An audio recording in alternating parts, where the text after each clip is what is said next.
Today, we're diving into the incredible story of Wangari Maathai.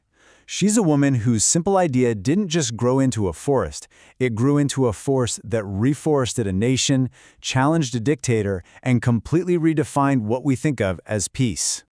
Okay, let's just start with this number. 51 million. That's how many trees the Green Belt movement planted across Kenya. It's a staggering figure, right? Almost impossible to wrap your head around.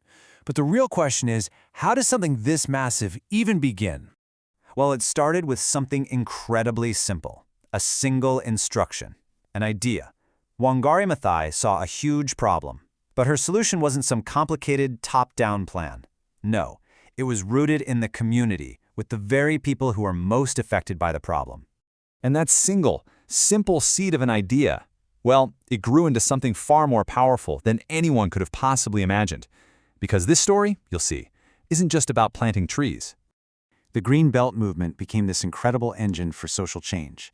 It organized women, it gave them economic power, and it turned into a grassroots force for democracy.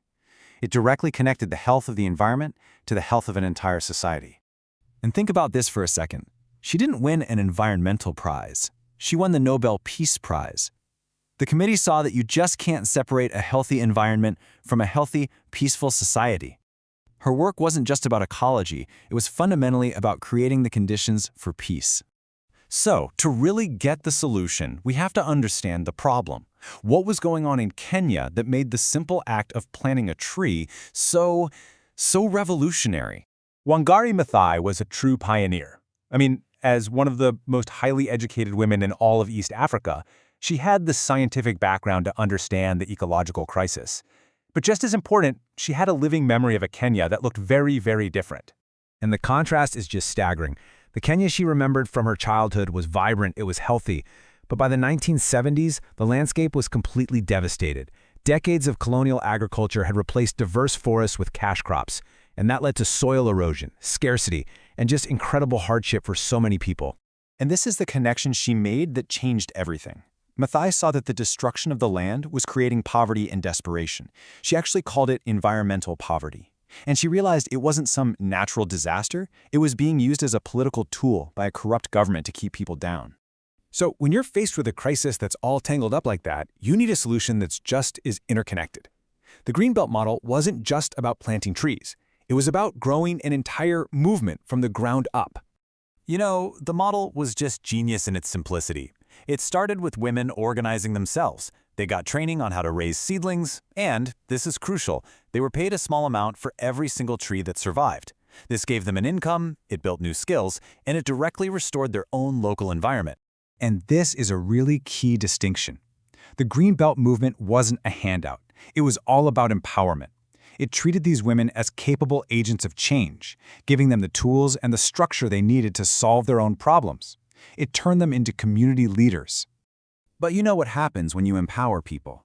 As the movement grew, it was inevitable that it would come into conflict with those who benefited from things staying just the way they were.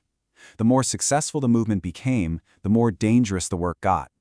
And the antagonist of this story is Daniel Arap Moi, Kenya's authoritarian president at the time.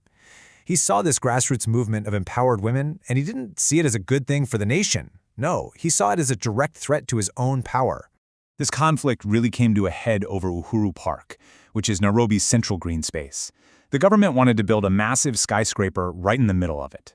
Maathai led the fight to save the park. The battle just kept escalating, eventually leading to a hunger strike with the mothers of political prisoners. And they were brutally attacked by police, but they refused to back down. During that attack, the mothers did something incredibly powerful, a traditional act of Kikuyu protest. They stripped off their clothes. Now, this wasn't a random act. It was a profound cultural statement, a way of shaming their attackers and asserting their moral authority. Maathai joined them. Their courage was just breathtaking. And it worked. That victory, and the entire movement really, was built on this powerful philosophy that saw the world not as separate little pieces, but as a single, connected whole. And this is the absolute core of her legacy, this holistic framework. Maathai insisted that you can't fix the environment without addressing democracy. You can't advance women's rights without thinking about economic justice. It's all part of the same fight. This quote from her just captures her vision perfectly. The physical act of putting a seed in the ground was never just about the tree. It was a symbol of taking action, a practical step toward a more peaceful, more just future. And her fight is more relevant today than it has ever been. The local crisis that Masai was fighting in Kenya is now a global one. As you can see from this data, deforestation is a massive driver of climate change. We're talking about 1/10 of all greenhouse gas emissions worldwide. But here's the most powerful takeaway from all of this. Mathai proved that the very communities on the front lines of environmental collapse, especially women, are not helpless victims, not at all. When they are organized and empowered, they are the most effective solution we have. Wangari Maathai's story shows us that real, transformative change often starts with a single, simple act. She started with one tree, and that led to 51 million. So it kind of leaves us with a question for ourselves, doesn't it? What seed of hope, what small action are you going to plant today?